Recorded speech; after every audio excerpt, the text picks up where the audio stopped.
guts, Barry.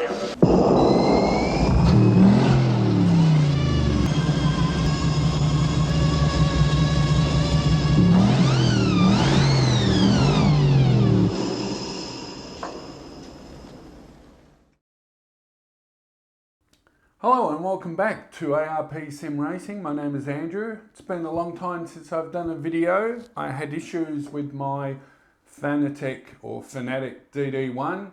I'll link to that video in the description so you can have a look, but this is part 2. It's all up and running now and has been up and running for about 2 months or so. I just wanted to make sure there were no more issues before I did a follow-up video. Let's go for a drive and I'll tell you all about it. So after logging the docket with Fanatec for the power issue, I decommissioned the DD1 from active service and set up my Fanatec Club Sport wheelbase version 2. I've got to say that when you go back to a belt-driven wheelbase, you can really notice the difference between the two. For me, it was in the feel going around a corner. You feel like you're cornering a real car with the pull of the wheel when you go over the curbs, the loss of the force when the front wheels lose grip, and the sheer forces against you when cornering. Now don't get me wrong though, the Club Sport wheelbase is arguably the best belt-driven wheelbase you can buy. It's just that the direct drive wheelbase is on another level entirely. Anyways, back to the story.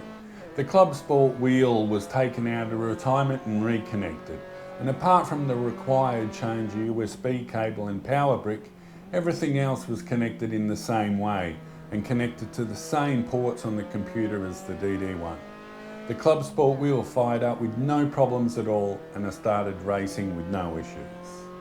Now I have to say that I did far less racing during the time with the Club Sport wheel connected, mostly due to other things taking priority, but also the lead up to Christmas. But whenever I did race, it ran with no problems. Now bear in mind that most of my troubleshooting was before removing the DD1. But Fanatec never stopped offering solutions to try. Now on that subject, can I just thank everyone who posted on the part 1 video and offered up various possible solutions. Some I'd already tried, but other suggestions did not work for me and may have just been related to the particular issue that owner was having. Now after Christmas, I had some spare time on my hands, so I decided to remove the Club Sport wheel and reconnect the DD1. What I did try and do though as part of the continuing troubleshooting process was to go back to basics and set everything up in its most basic form, which meant no VR for now. I unplugged all VR equipment, my 4-port USB hub, as well as anything that I did not need to run my racing cockpit. So with the Fanatec DD1 reconnected, USB cables checked for good connections and power cables all double checked, it was time to drive. The first session lasted maybe 30 minutes and the DD1 did not shut down on me once. I was a very happy panda. The second session also ran flawlessly, and then for the third session I'd introduce another item back into the system, which probably would have been the USB hub. The third session also ran without a hitch. So after the 4th and 5th sessions we were back at everything being connected, including all the VR equipment, but I was still running Assetto Corsa in 2D. It was now time to race in VR, the holy grail of racing as far as I'm concerned. So how did the first session in VR go? Without a problem. I probably raced for over an hour with no issues. The problem was gone and I can get back to some serious racing. But hang on, I still had a problem to find. Now I'll mention at this point that no upgrades to the firmware for the DD1 had been applied yet, even though I knew one had been released. That would compromise the whole troubleshooting process. So now would be the fun bit. I started to plug USB 2 cables into USB 3 ports and USB 3 cables into USB 2 ports, just to see if I could get the DD1 to turn off again while driving. It wouldn't turn off. So after putting everything back to the way it should be, what was the problem?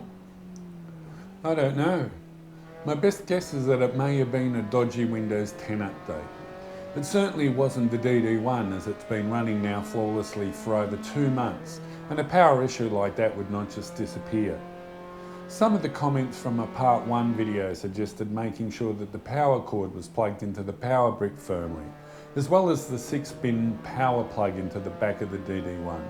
But after disconnecting and reconnecting those items about 4 times during the troubleshooting process, I'm positive it wasn't anything to do with the power chain. I'm sorry I can't give you a better answer, but I'm certainly not sorry to have my Fanatec DD1 up and running again.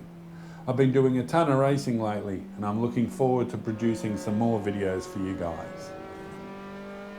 So at this point I want to thank the staff at Fanatec for helping me out. I never had to wait more than a full day to get a reply from an email. They mentioned that they had never seen this issue before, but that never stopped them from always offering more advice. I can't say enough good things about the Fanatec customer service team and Fanatec as a whole. Although I can't compare the DD1 to any other direct drive wheels, I know what a good driving wheel should feel like, and the DD1 is fantastic. If you're ever in the market for a direct drive wheel, please check out the DD1 or the DD2. Thanks for your time, and I hope this video has helped you out. If it has, please consider leaving a like. If you'd like to see more driving videos, the odd tutorial and my personal racing rig, also please consider subscribing. Looking forward to seeing you guys and girls on the track. Bye for now.